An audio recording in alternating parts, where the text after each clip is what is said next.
Hi everyone, मैं हूं सुधीर और आप सभी का खुट्टा किंग ऑफिशियल पे स्वागत है। हम लोग कंप्यूटर विषय पढ़ रहे हैं। इसके पहले के वीडियो में मैंने आपको कंप्यूटर के पाठ्यक्रम से परिचित करवाया और हमने देखा कि हमें कंप्यूटर विषय के अंतर्गत मुख्यतः 10 अध्यायों को पढ़ना होता है, जिसमें सबसे जो पहला अध्याय था हमारा वो था कंप्यूटर का उद्भव और विकास।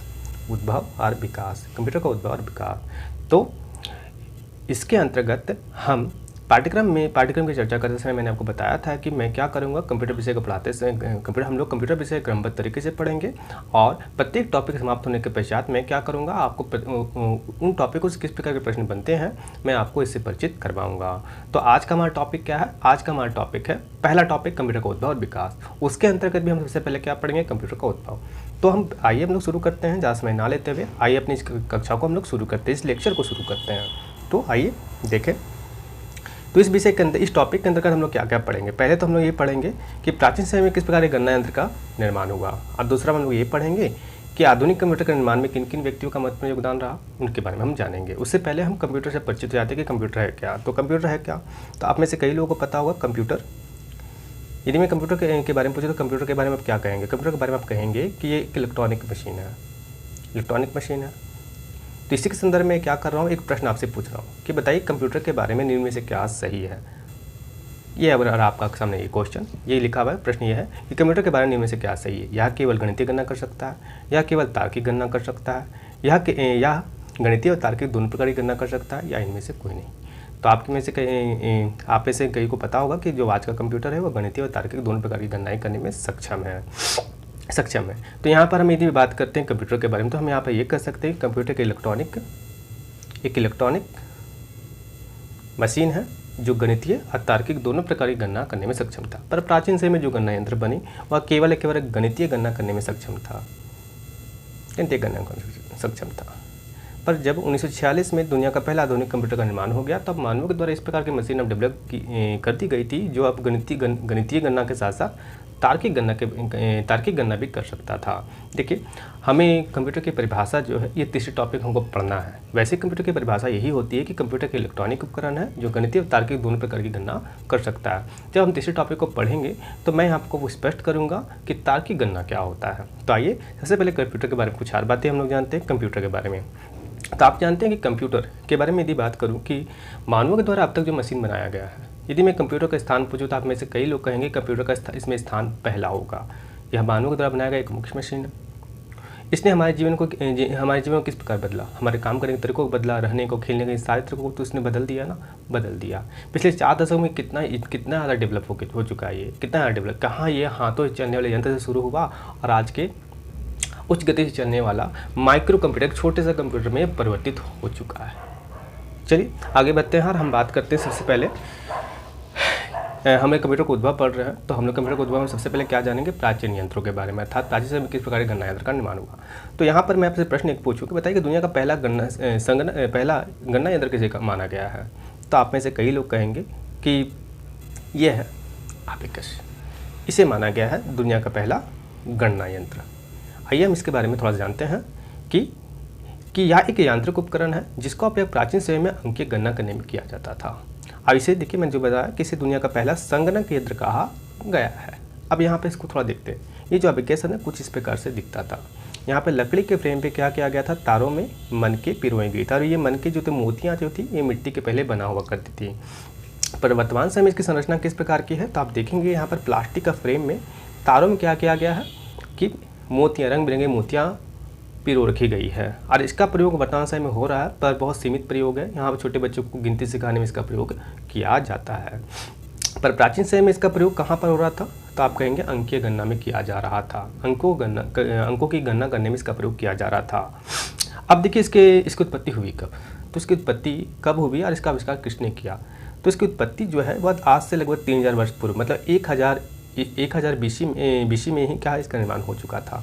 पर इसका आविष्कार हुआ कहाँ, तो आप कई किताबें पढ़ेंगे कंप्यूटर का, तो आपको वहाँ पर भ्रमित करने वाले तथ्य दिए हुए हैं। जैसे कई किताबें ये बताती है कि बेबीलोन के लोगों ने इसका आविष्कार किया, कई किताबें हमें ये बताती हैं कि चीनी लोगों ने इसको विकसित किया, चीनी लोगों ने इसका आविष्कार किया। तो मैं आपको यहाँ पर स्पष्ट कर दूँ कि इसका आविष्कार बेबीलोन की जो सभ्यता थी उन लोगों ने किया, वहाँ पर रहने वाले लोगों ने किया। पर इसका विकसित रूप किसने डेवलप किया, तब कहेंगे चीनी लोगों ने। तो इसके बारे में बस इतना याद रखें। यहाँ प्रश्न यदि बनाएगा भी आपके एग्जाम तो साधारण प्रश्न बनाएगा कि बताइए निम्न में से दुनिया का पहला संगणक यंत्र किसे माना गया है। तो आप वहाँ पर अपेक्स भी होगा, तो आप चुनाव किसे करेंगे, किस ऑप्शन का चुनाव करेंगे, तो अपेक्स का। तो आइए हम बात करते हैं कुछ अन्य चीज़ों के बारे में। जैसे मैंने आपको बताया कि अपेक्स का निर्माण आज से 3000 वर्ष पूर्व हो चुका था और आधुनिक कंप्यूटर कब बना, 1946 में। तो क्या इसके मध्य में गणना यंत्र नहीं बने। पर मैं थोड़ा आपको स्पष्ट करूँ कि 3000 मतलब कि 1000 BC 1000 BC से 1600 AC हम बात कर सकते हैं। सॉरी, यहाँ पे मैं लिख दूँ जरा, 1000 BC से 16, ये जो समय है ना लगभग 1500 वर्ष का, मतलब कि लगभग 2000 वर्ष का, इस समय ना किसी प्रकार का हमें गणना यंत्र देखने को नहीं मिलते। कारण क्या है इसके पीछे? यदि मैं बहुत पहले का बात करूँ तो वहाँ तो ये स्थिति नहीं थी, पर 10वीं से 16वीं शताब्दी के मध्य में क्या आपको देखने को मिलेगा कि समाज पर धर्म का नियंत्रण था। और क्या था कि समाज में रहने वाले जो लोग हैं वो किस प्रकार का जीवन यापन व्यतीत करेंगे, इसका नियम कौन बना रहा था? तो आप कहेंगे धर्म बना रहा था। समाज में रहने वाले लोग रूढ़िवादी थे और परिवर्तन से डरते थे, जिस कारण से जब विज्ञान के अंतर्गत नई खोज हुई तो क्या किया गया, यहाँ पर ना विज्ञान को धर्म का विरोधी बता करके उसे खोजकर्ताओं को दंडित किया गया। इसी कारण से 10वीं से 16वीं शताब्दी के मध्य में ना भारत चाहे यूरोप, इन देशों में क्या होगा कि आपको वैज्ञानिक प्रगति होती हुई नहीं दिखेगी। लेकिन धीरे धीरे के समय के बीतने के पश्चात में समाज पर धर्म का नियंत्रण कम होता है और हमें नई वैज्ञानिक खोज होते हुए दिखती है। इससे हमारा कंप्यूटर विज्ञान में अछूता नहीं रहता, यहाँ पर भी हमें नए प्रकार के गणना यंत्र के निर्माण होते हुए दिखेंगे। मानवों के द्वारा ना प्राचीन समय से ऐसे गणना यंत्र के निर्माण की कल्पना की जाती रही है जो स्वयं से गणना कर सके। प्रारंभ में जो भी गणना यंत्र बनेंगे वो पूरी तरह से ही मैनुअली होंगे, हाथों चलाया जाएगा। बाद में क्या होगा, ऑटोमेटिक का सिद्धांत 18वीं सदी में विकसित हो जाएगा। 19वीं शताब्दी के अंत में क्या आप देखेंगे, 19वीं शताब्दी के अंत में क्या आप देखेंगे कि आप बिजली का निर्माण हो जाएगा और 1930 से 50 के मध्य में कंप्यूटर विज्ञान के क्षेत्र में सबसे ज़्यादा खोज होगी और अंततः 1946 में दुनिया का पहला आधुनिक कंप्यूटर का निर्माण कर दिया जाएगा।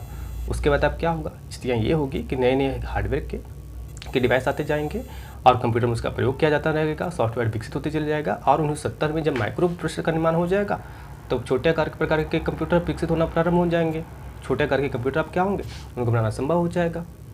और उसके बाद क्या, उसके बाद स्थितियाँ ये रहेगी कि बहुत सारे डिवाइसेस आएंगे हार्डवेयर के, सॉफ्टवेयर विकसित होता रहेगा और अंततः वर्तमान समय जिस कंप्यूटर का आप प्रयोग कर रहे हैं यह अपना रूप पा लेगा, अपना विकसित रूप पा लेगा।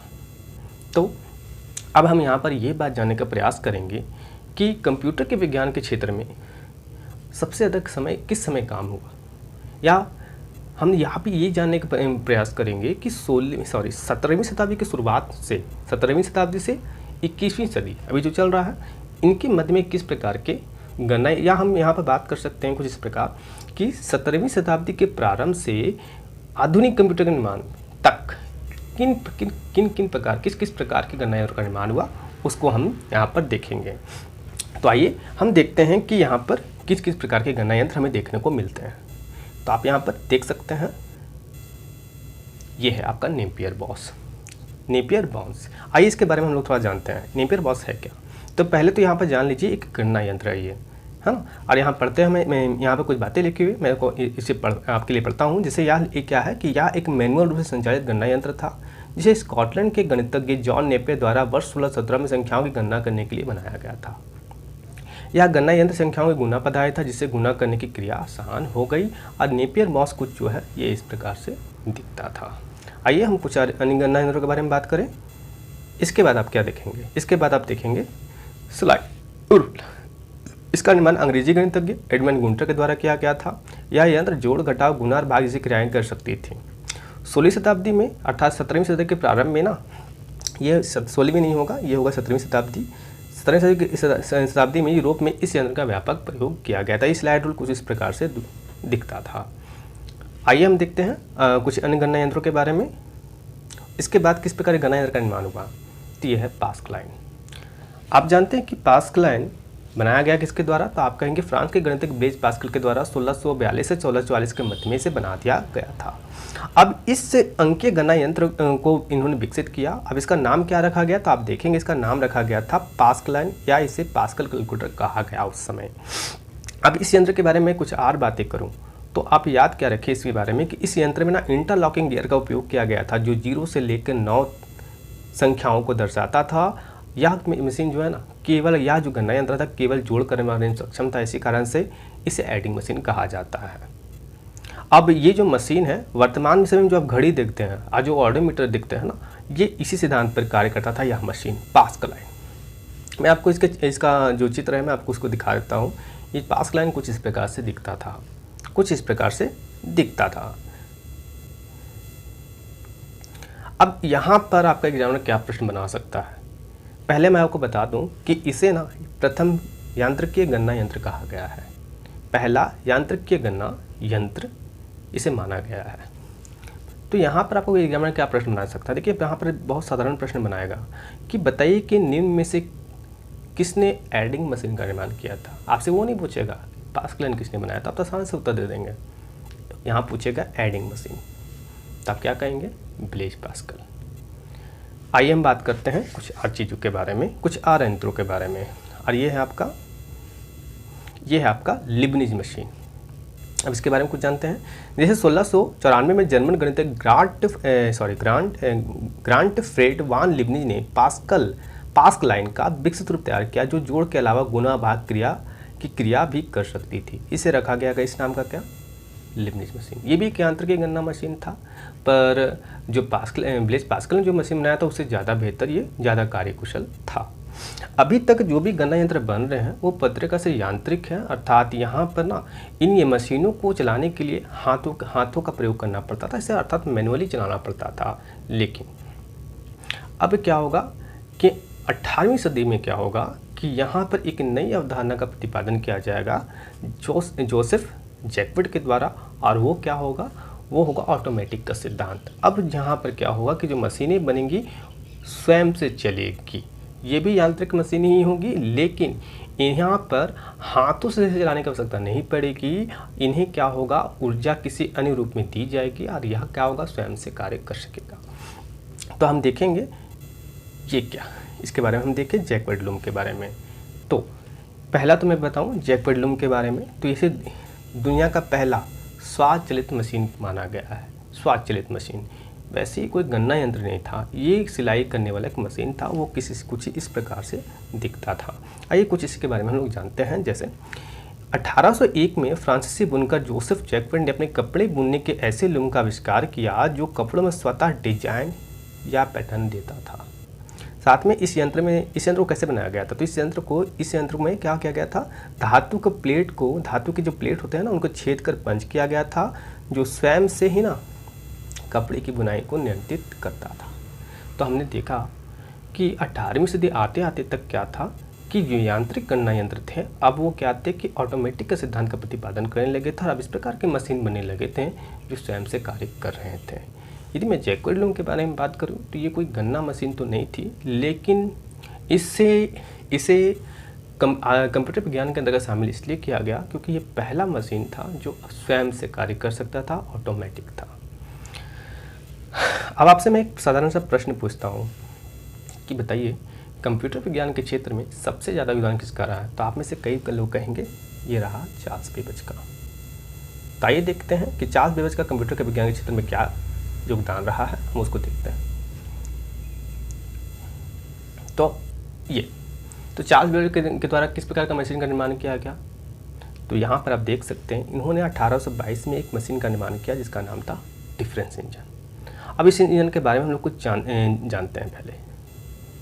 तो इसे बनाया गया 1822 में, एक यांत्रिक गणना मशीन था, ऑटोमेटिक का सिद्धांत का प्रतिपादन हो रहा, ऑटोमेटिक चलता था ये, और इसका नाम तो समझ गए डिफरेंस इंजन नाम दिया गया। यह मशीन भाप से चलती थी और गणनाएं करने में सक्षम थी, और इसमें ना इस मशीन में गियर और शाफ्ट लगा हुआ करता था।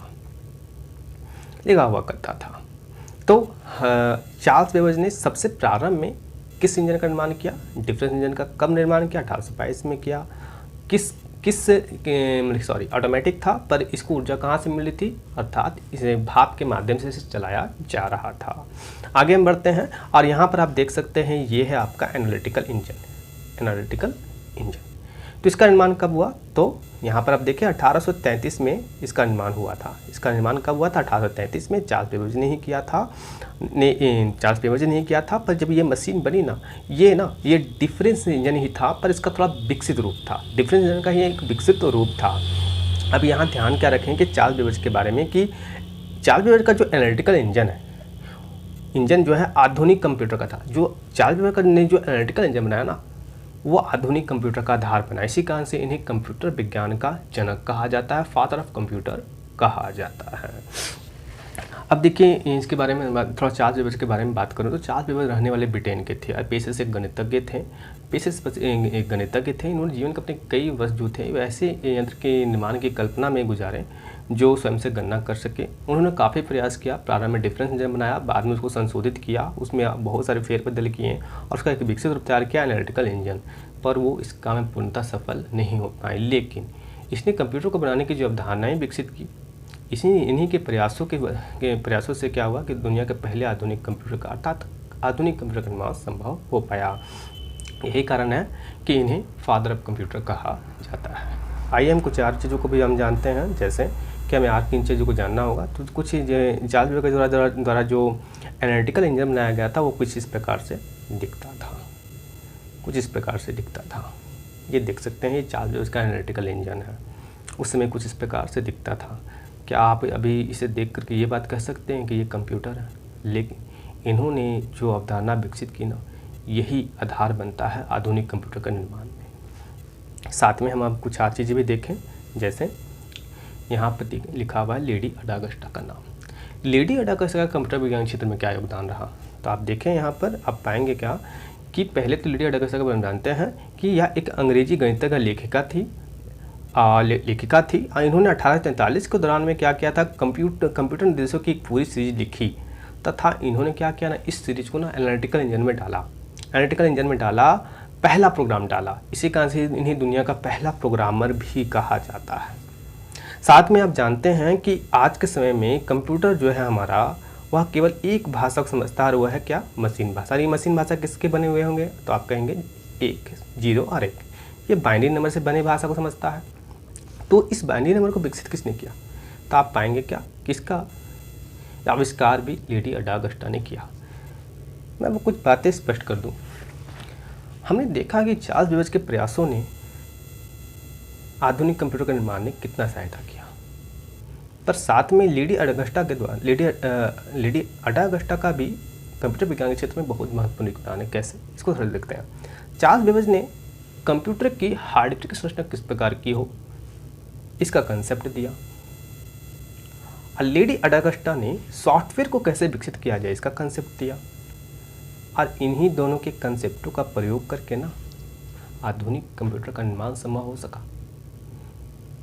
चलिए आगे हम बात करते हैं कुछ अन्य यंत्रों के बारे में कि आगे चल के किस प्रकार के गणना यंत्र का निर्माण हुआ, और अब जो यंत्र बन रहे हैं वो पूरा तरीके से स्वयं से चलने वाले गणना यंत्र हैं।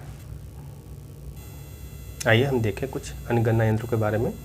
ये है आपका टेबलेटिंग मशीन। इसके बारे में आपने सुना होगा। इसका निर्माण किसने किया, तो आप कहेंगे हरमन होलाट ने, अमेरिकी गणितज्ञ था। इसका निर्माण हुआ था। और ये जो ना, ये पंचकार्ड युक्त मशीन था, और इसका नाम रखा था टेबलेटिंग, क्या थे, सेंसर टेबलेटिंग मशीन इसे कहा गया। टेबलेटिंग मशीन वैसे कहा था, वैसे सेंसर टेबलेटिंग मशीन भी किया था। इस मशीन का प्रयोग जो था ना 1880 में जब अमेरिका में जनगणना प्रारंभ हुआ था, इस मशीन का प्रयोग किया गया। इससे फ़ायदा ये हुआ कि मात्र 3 वर्षों में ना जनगणना पूरी हो गई। आगे बातें करते हैं, और साथ में आपको यहाँ पर एक चीज़ देखने को मिलेगा, हरमन होलाट के बारे में जानने को मिलेगा, पंचकार्ड का निर्माण। अभी हमने देखा पंचकार्ड का प्रयोग हुआ था वहाँ पर। अब यहाँ पर देखिए क्या क्या 1890 के लगभग में हरमन होलाट ने इसका निर्माण किया, जो आज के कंप्यूटर कार्ड की तरह होते थे। इन्होंने पंचकार्ड क्या होता है, तो आप कहेंगे एक स्टोरेज डिवाइड होता है। किस प्रकार का स्टोरेज डिवाइड है, ये सेकेंडरी स्टोरेज डिवाइस था।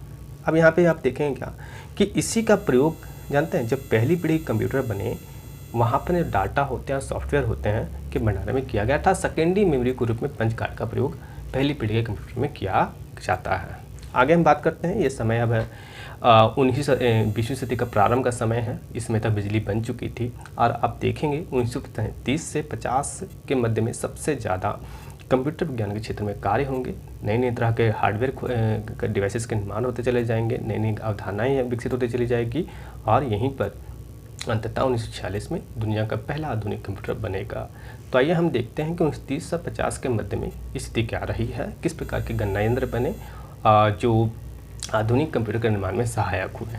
तो आइए हम देखें उन सारे गणना यंत्रों के बारे में जानें। तो यह है आपका मार्क 1। आपने मार्क 1 के बारे में सुना होगा। इसके बारे में अपनी किताबों में जब पढ़ते हैं तो इसे बताया जाता है कि यह दुनिया का पहला विद्युत ऑटोमेटिक विद्युत यांत्रिक कंप्यूटर। तो फिर ऐसा क्यों है कि ENIAC को दुनिया का पहला इलेक्ट्रॉनिक डिजिटल कंप्यूटर माना जाता है, इसे क्यों नहीं माना जाता? तो इसके बारे में हम थोड़ा बात करेंगे। पहले हम जानते हैं इसके बारे में कि इसका निर्माण कैसे हुआ। तो 1942 में IBM कंपनी के 4 शीर्ष इंजीनियरों और डॉक्टर हार्वर्ड आइकन ने एक मशीन विकसित किया जिसका नाम रखा गया मार्क 1। पहले मगर इसका याद रखें, इसका आधिकारिक ऑफिशियल जो नाम था वो नाम था ऑटोमेटिक सीक्वेंस कंट्रोल कैलकुलेटर। पर बाद में क्या होता है कि हार्वर्ड यूनिवर्सिटी ने इस मशीन का नाम बदलकर मार्क 1 कर दिया था। अब यहाँ पर मैंने आपको शुरू में भी बताया कि पहला स्वचालित विद्युत यांत्रिक कंप्यूटर इसे बताया जाता है। तो फिर ऐसा क्यों कि ENIAC को दुनिया का पहला बताया गया जो 1946 में बना, ऐसा क्यों? तो मैं आपको यहाँ स्पष्ट कर दूँ कि ये जो कंप्यूटर था ना, ये प्रोटोटाइप था, एक्चुअल कंप्यूटर नहीं था।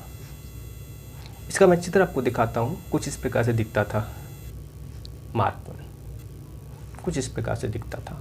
सॉफ्टवेयर अनडेवलप था, बहुत ज़्यादा कार्यकुशल नहीं था और यही सब कारण रहे थे किसी दुनिया का पहला कंप्यूटर नहीं माना जाता है। साथ में भी एक बात आ रही है कि दुनिया का ये आधुनिक कंप्यूटर का एक प्रोटोटाइप था, ना कि एक आधुनिक कंप्यूटर था। अब यहाँ पर किताबों में आपको एक भ्रमित करने वाला तथ्य आएगा और वो है ABC के बारे में, एटॉनमस ऑफ बेरी कंप्यूटर। ABC का पूर्ण रूप क्या होगा? तो आप कहेंगे एटॉनमस ऑफ बेरी कंप्यूटर। इसके बारे में हम जानते हैं पहले कि इस कंप्यूटर का निर्माण किसने किया। तो आइए देखें। 1939 में जॉन एटॉनमस ऑफ किलफोर्ड बेरी ने इस कंप्यूटर का निर्माण किया और इस कंप्यूटर को उस समय का पहला इलेक्ट्रॉनिक डिजिटल कंप्यूटर होने का दावा किया, लेकिन इसे मान्यता नहीं मिली। अब किताबों में क्या है कि यहाँ पर लिख रखा गया है कि इसे, वहाँ पर किताबों में हमको तथ्य मिलेगा कि दुनिया का पहला इलेक्ट्रॉनिक डिजिटल कंप्यूटर कौन है? ABC। पर आपको यहाँ स्पष्ट कर दूँ कि इन लोगों ने ना, इन दोनों वैज्ञानिकों ने, एटॉनमस ऑफ ने और बेरी ने दावा किया कि यह इलेक्ट्रॉनिक डिजिटल कंप्यूटर है, पर इसे मान्यता मिली नहीं। मान्यता किसे मिली है? तो आप कहेंगे कि 1946 में जब ENIAC कंप्यूटर का निर्माण हुआ तो इसे दुनिया का पहला आधुनिक इलेक्ट्रॉनिक कंप्यूटर माना गया, इलेक्ट्रॉनिक डिजिटल कंप्यूटर माना गया। तो आइए, तो मैं उम्मीद करता हूँ कि ये बात आपको स्पष्ट हो गई होगी कि ABC के बारे में बस इतना याद रखें कि इन्होंने क्या किया था ना, कि दावा किया था कि ये दुनिया का पहला इलेक्ट्रॉनिक डिजिटल कंप्यूटर है, पर इसे मान्यता लोगों द्वारा नहीं दी गई थी। कंप्यूटर विज्ञान में से मान्यता कहीं मिली ही नहीं। इसी कारण से ये दुनिया का पहला इलेक्ट्रॉनिक डिजिटल कंप्यूटर नहीं माना जाता है। साथ में हमको यहाँ पर स्पष्ट कर दूँ, ये जो एटॉनमस ऑफ बेरी जो है ये रहने वाले इंग्लैंड के थे और उन्होंने वहाँ पर इंग्लैंड में रहते हुए कंप्यूटर को बनाया था। तो शायद हो सकता है ये भी एक बहुत बड़ा कारण हो, क्योंकि अमेरिकी धरती में तो ये बना नहीं था, तो अमेरिका कैसे इस प्रकार की उपलब्धि ब्रिटेन को नहीं देता। चाहे कंडीशन कुछ भी हो, बस इतना भी याद रखिए कि आपका एग्जामिनर क्या चाहता है, आपका एग्जामिनर किस प्रकार के सवाल यहाँ पूछता है, उस पर ध्यान लगाते हैं। इतिहास में हम लोग नहीं जाते हैं या झगड़ों में नहीं पढ़ते हैं। आइए देखें। तो पहले तो देख लीजिए एटॉनमस ऑफ बेरी कंप्यूटर दिखता कैसा था। कुछ इस प्रकार से दिखता था। और अब हम बात करते हैं दुनिया के पहले आधुनिक डिजिटल कंप्यूटर का, आधुनिक इलेक्ट्रॉनिक डिजिटल कंप्यूटर के बारे में। तो पहले मैं आपको यहाँ पर स्पष्ट कर दूँ, ये दिखता कुछ इस प्रकार से था। आकार देख रहे हैं ना, बहुत बड़ा है। इसके बारे में हम थोड़ा सा बात करेंगे। पहले हम कुछ और चीज़ जान लें इसके बारे में कि ENIAC का पूर्ण रूप क्या है। तो पहला तो फुल फॉर्म क्या होगा? इलेक्ट्रिक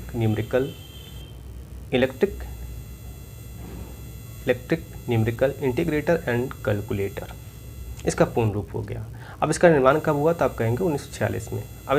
इसका निर्माण किसने किया? तो आप कहेंगे पेंसिल्वेनिया यूनिवर्सिटी के जे प्रेफरेकट और जॉन मुस्ले ने।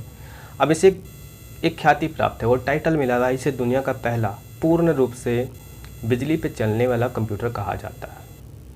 यहाँ लिखा हुआ पूर्ण इलेक्ट्रॉनिक डिजिटल कंप्यूटर था, या पहला पूर्ण इलेक्ट्रॉनिक डिजिटल कंप्यूटर था। दिखता कुछ किस प्रकार से था? तो मैंने आपको जिसका चित्र दिखाया था कुछ इस प्रकार से दिखता था।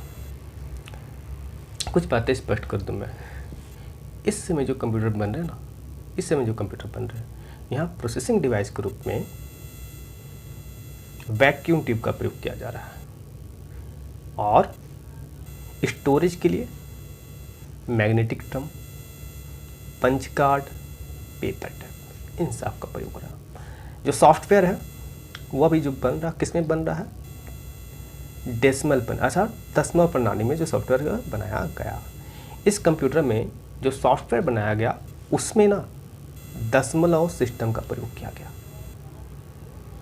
इसके साथ कई सारी परेशानियां जुड़ी हुई थी। आकार में आप देख सकते हैं कितना बड़ा कंप्यूटर हमारा है, क्षमता बहुत ही कम थी, गति जो प्रोसेस की गति थी बहुत ही कम थी, डाटा को स्टोर करने की क्षमता बहुत कम थी, सॉफ्टवेयर अनडेवलप था। साथ में मैंने बताया दशमलव प्रणाली का प्रयोग किया गया था सॉफ्टवेयर को बनाने में। इसके साथ प्रॉब्लम ये थी कि यहाँ पर जब निर्देशों को प्रोग्राम को इंस्टॉल किया जाता था तो इसमें परिवर्तन कर पाना बहुत ही कठिन था। यही कारण था कि इसके स्थान पर एक नई प्रकार की अवधारणा विकसित होगी और वो अवधारणा क्या होगी, उस अवधारणा का प्रयोग करते हुए नए प्रकार के कंप्यूटर बनेंगे और वो अवधारणा थी स्टोर्ड प्रोग्राम कंसेप्ट। स्टोर्ड अर्थात जो प्रोग्राम होंगे वो क्या होंगे, पहले से ही कंप्यूटर में स्टोर कर दिया जाएगा। मैं आपको थोड़ा स्पष्ट कर दूं, वर्तमान समय में आप जानते हैं कि ये इसी सिद्धांत पर हमारा वर्तमान का कंप्यूटर कार्य करता है। यहाँ पे क्या क्या आता है, रोम में पहले से ही सारे प्रोग्राम को इंस्टॉल कर दिया जाता है। क्या क्या आता है, प्रोग्राम को स्टोर कर दिया जाता है। और आपने देखा होगा कि किस प्रकार हार्ड डिस्क में विंडोज़ का software, operating system software, Windows का जो सॉफ्टवेयर होता है वो आपको हार्ड डिस्क में देखने को मिलेगा। तो ये क्या होता है कि जो निर्देश होते हैं ना कंप्यूटर में पहले से ही रख दिए जाते हैं और फिर उसके बाद कंप्यूटर क्या है, उन निर्देशों के आधार पर कार्य कर लेता है। साथ में ऐसी सारी स्थितियाँ बना के रखी जाती है कि यदि ज़रूरत पड़े तो उन निर्देशों में बदलाव की जा सके। पर ENIAC के साथ प्रॉब्लम ये था कि एक बार आपने प्रोग्राम डाल दिया तो उसी के आधार पर वह कंप्यूटर काम करेगा।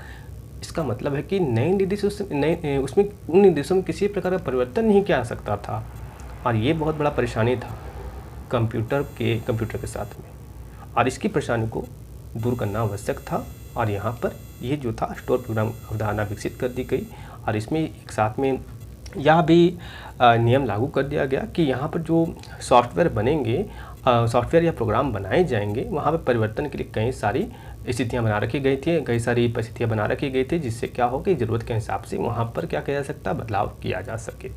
तो इसी क्रम में आप देखेंगे क्या कि दुनिया का पहला स्टोर्ड प्रोग्राम कंसेप्ट बनाया कंप्यूटर का निर्माण होता है और इसका नाम था क्या, इडवैक। अब इडवैक का पूर्ण रूप से पूछ सकता है तो यही है electronic discrete variable automatic computer, जिसे आप इस रूप में याद रखेंगे।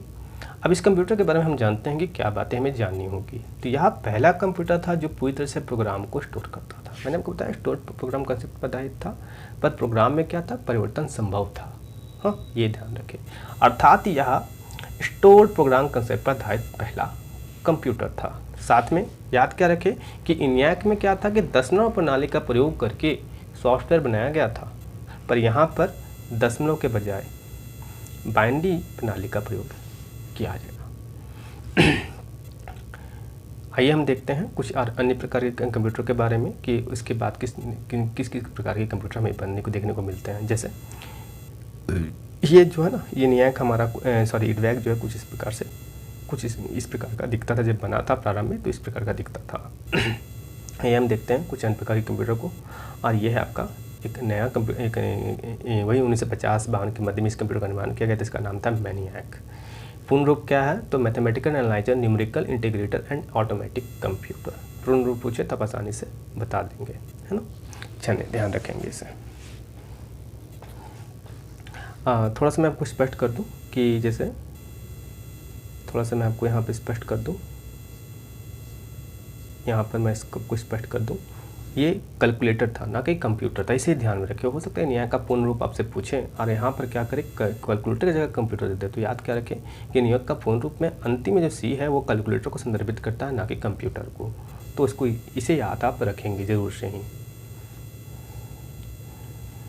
फीडबैक के बारे में हमने बात कर लिया था, हम बात कर रहे थे मैनिएक के बारे में। इसका पूर्ण रूप आपने देख लिया, mathematical analyser, numerical integrator and automatic computer. आइए हम देख देते हैं। पहले तो ये देख लीजिए कि मैनिएक कंप्यूटर कुछ इस प्रकार से दिखता था। अब इसका निर्माण किसने किया, तो इसे का निर्माण किया डॉक्टर जॉन वान न्यूमैन। और यह अपने समय का सबसे, इसकी विशेषता क्या थी, यह अपने समय का सबसे तेज कंप्यूटर था। तो किताबों में इसके बारे में ज़्यादा उल्लेख नहीं मिलता है। और ये कंप्यूटर महत्वपूर्ण है क्यों, ये जानना आपके लिए आवश्यक है। पहले तो मैंने आपको बताया ना, ये जो नाम आया है यहाँ पर डॉक्टर जॉन वान न्यूमैन, इन्होंने क्या किया, इन्होंने क्या किया, आप जानते हैं कि अभी जब भी जो कंप्यूटर में सॉफ्टवेयर बनाए जा रहे थे ना, सॉफ्टवेयर जो बनाए जा रहे थे उन्हें तो क्या किया गया था, बाइनरी सिस्टम में बनाया जा रहा था। बाइनरी सिस्टम में क्या, सॉरी, जो सॉफ्टवेयर बनाए जा रहे थे वो तो पूरा बाइनरी सिस्टम में थे, उनका बाइनरी सिस्टम में प्रयोग करके क्या किया जा रहा था कि सॉफ्टवेयर का निर्माण हुआ था। पर जो निर्देश, जो डाटा है, अर्थात जो डाटा है, डाटा को स्टोर करने का तरीका बहुत ही पिछड़ा हुआ था। मतलब पंच कार्ड का प्रयोग हो रहा था, पेपर टेप का प्रयोग हो रहा था। पर इन्होंने ना जॉन वान न्यूमैन ने क्या किया कि इन्हें ना टाइटल दे रखा गया है, इन्हें यह ख्याति प्राप्त है कि इन्होंने क्या किया, डाटा को और सॉफ्टवेयर इन दोनों को ना बाइनरी रूप में प्रदान किया। अर्थात बाइनरी रूप में इन दोनों को क्या किया जा सकता था, स्टोर किया जा सकता था। मैं आपको थोड़ा सा स्पष्ट कर दूं इस चीज़ को, थोड़ा सा मैं आपको यहाँ पर स्पष्ट कर दूं। हम देखते हैं यहाँ पर कि डॉक्टर वान जॉन न्यूमैन का आधुनिक कंप्यूटर के निर्माण में कितना बड़ा योगदान रहा था, हम उसको देख लेते हैं। तो पहले तो आपको याद क्या रखें कि इन्होंने क्या किया कि अभी तक में क्या था कि जो निर्देश होते थे, अर्थात जो प्रोग्राम होते थे, वो तो बाइनरी रूप में क्या किया जा रहा था कि उसे स्टोर कर दिया गया था बाइनरी रूप में, पर डाटा को अभी तक ना बाइनरी रूप प्रदान नहीं किया जा सका था। तो इनको श्रेय जाता है किस बात का कि इन्होंने डाटा और इंस्ट्रक्शन इन दोनों को क्या किया, बाइनरी रूप में, बाइनरी प्रणाली में संग्रहित करने का इन्होंने प्रयास किया। इसी कारण से इन्हें जानते हैं आधुनिक कंप्यूटर। चार्ल्स बेबेज के बाद यदि आपसे प्रश्न ये पूछता है कि बताइए कि सबसे ज़्यादा कंप्यूटर विज्ञान के क्षेत्र में योगदान किसका है, तो आप क्या कहेंगे, डॉक्टर जॉन वान न्यूमैन का। तो बस इसे इस रूप में आप याद रखेंगे। आइए हम बात करते हैं दुनिया का पहला व्यापारिक कंप्यूटर के बारे में। दुनिया का पहला व्यापारिक कंप्यूटर, 4 ऑप्शन दे दिया जाए तो यहाँ पर आपको क्या कहेंगे, किसी सही ऑप्शन के रूप में चुनेंगे, यूनिवैक। पूर्ण रूप क्या है, यूनिवर्सल ऑटोमेटिक कंप्यूटर। दिखता कुछ इस प्रकार से था। इसके बारे में हम जानते हैं, यह व्यापारिक उपयोग के लिए उपलब्ध पहला कंप्यूटर था जिसे 1954 में जैक नामक कंपनी के द्वारा बनाया गया। ये पहला व्यापारिक कंप्यूटर था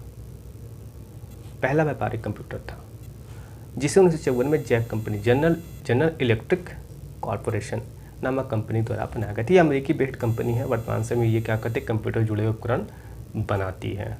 आइए अब हम कुछ बातें और भी कर ले, जैसे स्पष्ट कर लेते हैं कि अभी जो कंप्यूटर बन रहे हैं ना, इनका आकार बहुत ही बड़ा है। क्योंकि प्रोसेसर के रूप में ना निर्वात ट्यूब का, आगे चल के ट्रांजिस्टर का प्रयोग हो रहा है, जिस कारण से इनका आकार छोटा तो हो जाता है ट्रांजिस्टर के प्रयोग से, लेकिन इतना छोटा नहीं हो पाता था कि एक व्यक्ति इसका इस्तेमाल कर सके।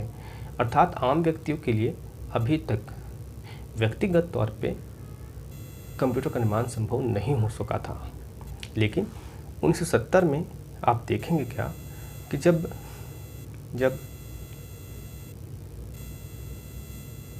माफ़ करें, जब एप्पल कंपनी के द्वारा, सॉरी मैं आपको यहाँ पर स्पष्ट कर दूँ, ज़रा अगला पेज लेता हूँ, और यहाँ पर आप देख सकते हैं कि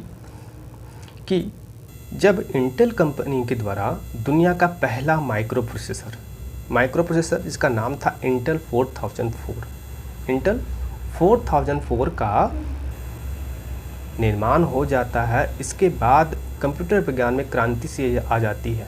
4004 क्रांति से आ जाती है। और अब क्या था कि छोटे आकार के कंप्यूटर का निर्माण कर पाना संभव था। और इसी क्रम में आप क्या देखेंगे कि 1977 में दुनिया का पहला माइक्रो कंप्यूटर बना दिया जाता है।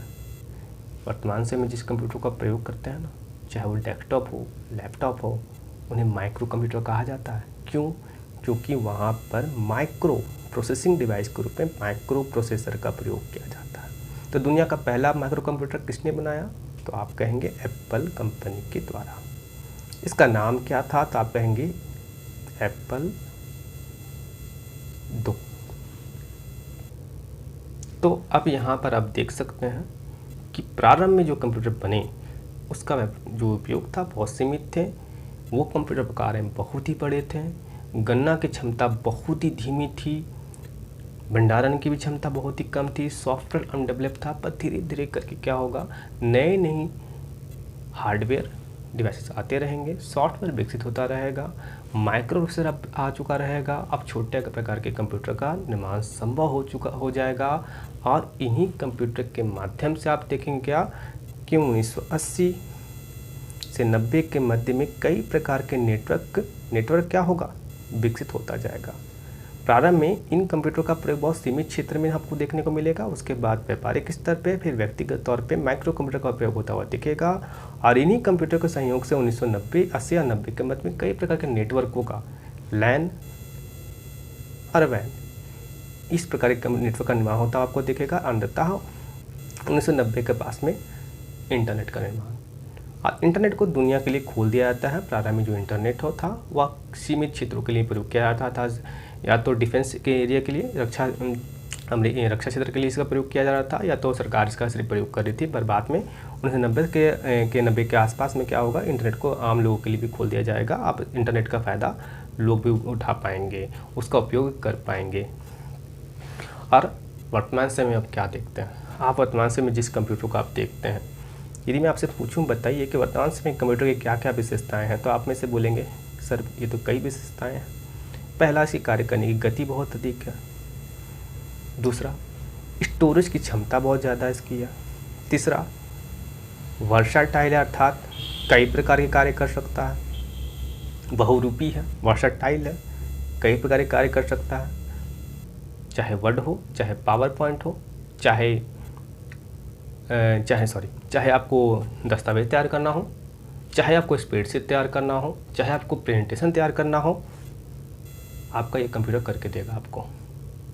ये साथ में कंप्यूटर के बारे में एक और महत्वपूर्ण बात क्या कि यह तार्किक गणना कर सकता है।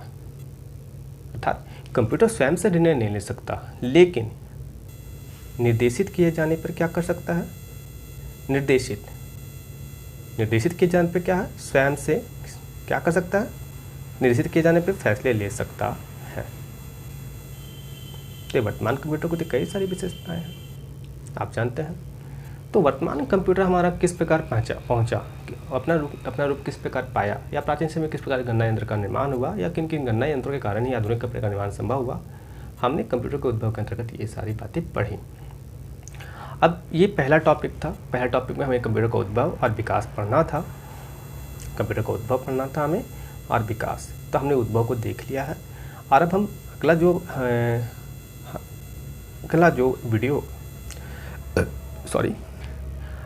हमारा वीडियो होगा वो होगा कंप्यूटर का विकास पर। और हम वहाँ पर देखेंगे कि कंप्यूटर के विकास को, जो कंप्यूटर का जो विकास है ना, इसका वर्गीकरण किया गया है मुख्यतः 3 आधारों पर। 3 आधार कौन कौन है? तो ये 3 आधार आपके हैं। हार्डवेयर के उपयोग के आधार पर कंप्यूटर कितने प्रकार के होते हैं, दूसरा है कार्य पद्धति के आधार पर कंप्यूटर कितने प्रकार के होते हैं, और तीसरा जो है आकार और कार्य के आधार पर कंप्यूटर कितने प्रकार के होते हैं। तो अगली हमारी कक्षा होगी कंप्यूटर के विकास का वर्गीकरण पर। तो उम्मीद करता हूँ कि आज का यह वीडियो सेशन आप सभी को पसंद आया होगा। तो मैं अंत में आपको सभी को कहना चाहता हूँ कि आप सभी का शुक्रिया हमारे साथ इस कक्षा में जुड़ने के लिए।